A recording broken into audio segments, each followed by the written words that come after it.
Demonte colony 2 hours 26 minutes run టైంతో జీ5లో తెలుగులో streaming అవుతున్న ఈ మూవీ చూసాక నాకైతే కొన్ని లాజిక్స్ని కొన్ని మైనస్లని పక్కన పెడితే సినిమా పర్లేదండి, బాగానే అనిపించింది నాకైతే. ఇంకెప్పుడో 9 years బ్యాక్ వచ్చి హిట్ అయిన డిమోటీ కాలనీకి సీక్వల్నే ఈ డిమోటీ కాలనీ మూవీ 2. ఇంకా ఈ మూవీని చూడడానికి పార్ట్ 1 మూవీ చూడాలా అంటే ఖచ్చితంగా చూడాలండి, ఎందుకంటే కొన్ని సీన్స్ చాలా వరకు అర్థం కాదు. ఇంకా పార్ట్ 1 చూడకుండా ఈ మూవీ చూసిన వాళ్ళకైతే సినిమా అసలు నచ్చదు కూడా. ఇంకా పార్ట్ 1 మీలో ఎవరో చూడకపోతే యూట్యూబ్లో అవైలబుల్గా ఉంది, సో అది చూసిన తర్వాత ఈ మూవీ చూడండి. ఇంక ఈ మూవీ ఎలా ఉందో స్పాయిలర్స్ లేకుండా చెప్తా, రివ్యూ పూర్తిగా చూడండి. బేసిక్గా స్టోరీలు ఏంటంటే పార్ట్ 1 ఎండ్ అయిన కాడి నుంచి పార్ట్ 2 మొదలవుతుంది. శామ్యుయల్ అలియాస్ శ్యామ్ అనే కుర్రాడు ఆత్మహత్య చేసుకుని చనిపోతాడు. ఎందుకు చనిపోయాడు, తర్వాత ఏమైందన్నది స్టోరీ లైన్. ఇంకా ఫస్ట్ హాఫ్ కొంచెం స్లోగా ఉన్నప్పటికీ కొన్ని క్వశ్చన్స్ మార్క్స్తో నెక్స్ట్ ఏం జరుగుతుందా అని కొంచెం ఇంట్రెస్ట్గా అనిపించింది. ఇంకా సెకండ్ హాఫ్లో అడావిడిగా ఏవో కొన్ని సీన్స్ పెట్టి ఇంకా మిగతాది పార్ట్ 3లో చూసుకోండి అన్నట్టు అనిపించింది నాకైతే.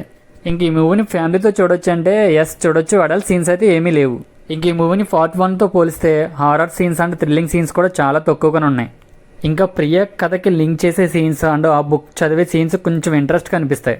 ఇంక యాక్టింగ్ విషయానికి వస్తే ఆరిల్ నీర్ గారు అండ్ ప్రియా భవానీ శంకర్ గారు మెయిన్ వీళ్ళిద్దరు చాలా ప్లస్ అయ్యారు సినిమాకి. ఇంకా మిగతా వాళ్ళకి ఇచ్చిన రోల్లో బాగానే చేశారు, పర్లేదు.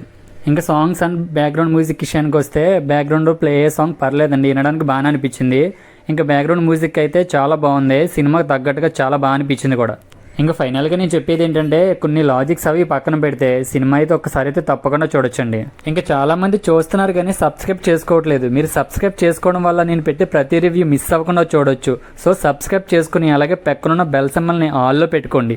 ఇంకా మీలో ఎవరైనా ఈ మూవీ చూస్తుంటే ఎలా ఉందో కింద కామెంట్ చేయండి. ఇంకా జనరల్ మూవీ రేటింగ్ ప్రకారం నేను ఈ మూవీకి ఇచ్చే రేటింగ్ 3.25 అండ్ అవుట్ ఆఫ్ 5కి.